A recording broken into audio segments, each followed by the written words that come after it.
Let me take you on a journey through one of the most significant events in both Jewish and Christian history, the Passover. You know, it's fascinating how this ancient celebration has shaped traditions that millions still observe today.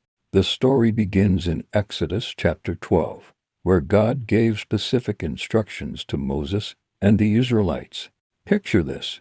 The Israelites are in Egypt, living under harsh slavery, and God is about to deliver them in a way that would be remembered for generations to come. In verses 25 through 27, we find something really interesting. God tells the people that when they finally enter the Promised Land, they must continue this celebration.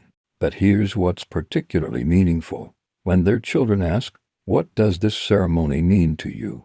they should explain that it's the Passover sacrifice to the Lord. This tradition of explaining and passing down the story is what makes Passover so special. It's not just about remembering, it's about actively participating in the story. For Christians, this takes on even deeper meaning because Jesus celebrated the Passover with his disciples during what we now call the Last Supper.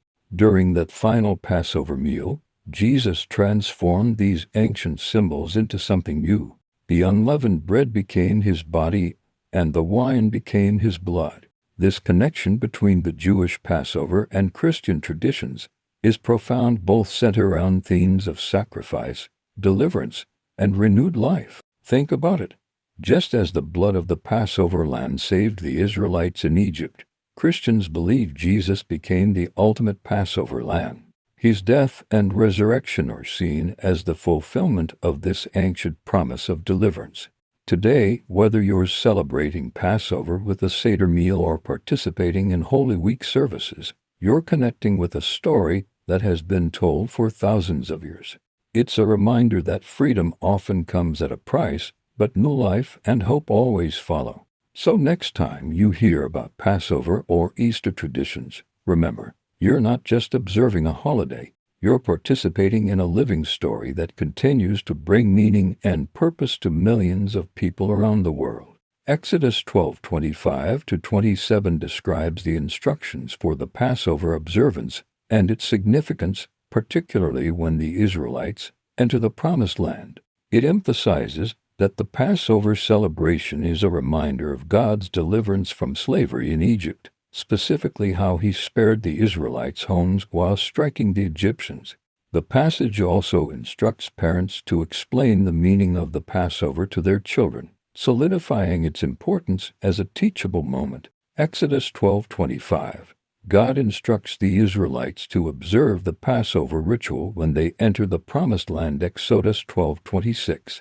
The passage highlights the importance of explaining the meaning of the Passover to future generations.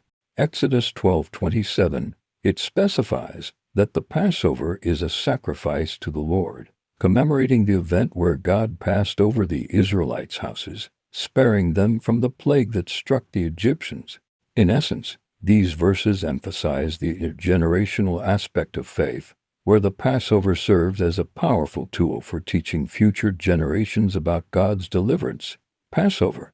And so still today, the Jewish people celebrate Passover, and one of the traditions is for someone to ask why we celebrate this feast, and the youngest child answers with the story of the Passover. Jesus was celebrating Passover with his friends on the night before he died. I know this reading comes up during the summer, so it's not the time for Passover or the Passion of Jesus, but I have a question. What are our traditions surrounding the Passion and death and resurrection of Jesus? Do we celebrate the end of Lent on Holy Thursday? Do we spend time with Jesus on Good Friday remembering his sacrifice?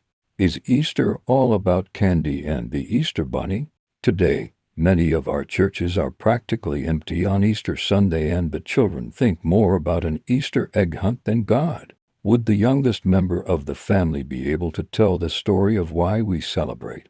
God brought the Israelites from slavery to freedom at the original Passover, but Jesus brought us from the slavery of sin and the freedom to celebrate eternity with him in heaven. One was temporary, the other is permanent. Why is it that we take this celebration so lightly? Even though it's summer, Let's take a moment to think about how the story of our faith is being passed on to our youth.